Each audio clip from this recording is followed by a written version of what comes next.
লক্ষ লক্ষ টাকার মাদক যারা বেচে তাদেরকে আমরা মসজিদ কমিটির সভাপতি বানাই। আমার উচিত কথা আবার অনেকে পছন্দ করে না, কিন্তু আমাকে এটা বলতে হবে। আগামীবার আপনি ভোট দিলে দেন, না দিলে নেই। মাদক যারা বেচে, লক্ষ লক্ষ টাকার মাদক যারা বেচে তাদেরকে আমরা মসজিদ কমিটির সভাপতি বানাই, তাদেরকে আমরা মাহফিলের সভাপতি বানাই। কারণ হেবাটাই কি দেন, ওরা টেয়া দেন। একই সাথে সাথে যারা ঠিক হইতেছেন ইয়াং পোলাপান, তাদের থেকে টাকায় না আপনারা হাঁস পার্টিও করেন, রাতের বেলা হাঁসকুটি পার্টিও করেন, তাদের থেকে টাকাই না। ঠিক না?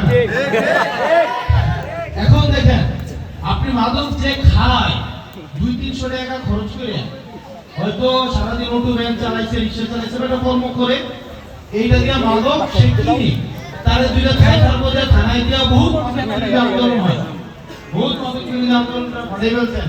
এটা কইয়া আপনি কি আমার ট্যান দেশের কার কাছ থেকে যে মাদকটা লক্ষ লক্ষ টাকার মাদক ব্যবসার সাথে জড়িত, তাকে আপনি বানাইতেছেন মসজিদ কমিটির সভাপতি, তাকে আপনি মাহফিলের অতিথি বানাইতেছেন, প্রোগ্রামের অতিথি বানাইতেছেন।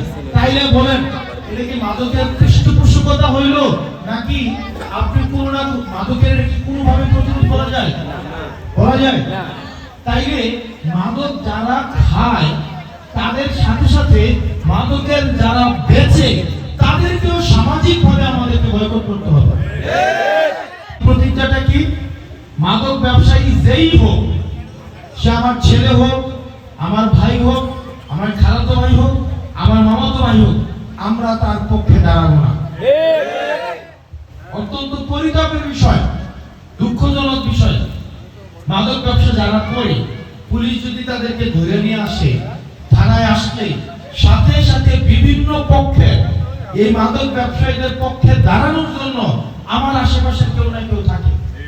হয়তো সে বিএনপি করে, না হয় সে জামাত করে, না হয় সে এনসিপি করে, তার পক্ষে কথা বলার জন্য মাদক ব্যবসায়ীর পক্ষে ভাই লোকটা আমার মামাতো ভাই, লোকটা ভালো মতো ছেড়ে দেন, ভাই লোকটা খালাতো ভাই, ভাই শাসিতো ভাই, ও উমা এবারের মতো এত ভালো মানুষ নাই, তারা ভাষাই দিছে, আরেকটারা ভাষাই দিছে। এটা কিন্তু সবাই করে। সেজন্য আমাদের সামাজিকভাবে একটা প্রতিজ্ঞা নিতে হবে, মাদকের অভিযুক্ত যারা, তাদের বিরুদ্ধে আইনগত ব্যবস্থা নিলে কেউ তাদের পক্ষে দাঁড়াবেন না। আইন আইনের মতো চলবে, উকিল আদালত তাদের মতো চলবে, যেই শাস্তি হবে সেই শাস্তিকে মাথা পেতে নিতে হবে। এই সামাজিক প্রতিজ্ঞাটা থাকবে তো? থাকবে তো?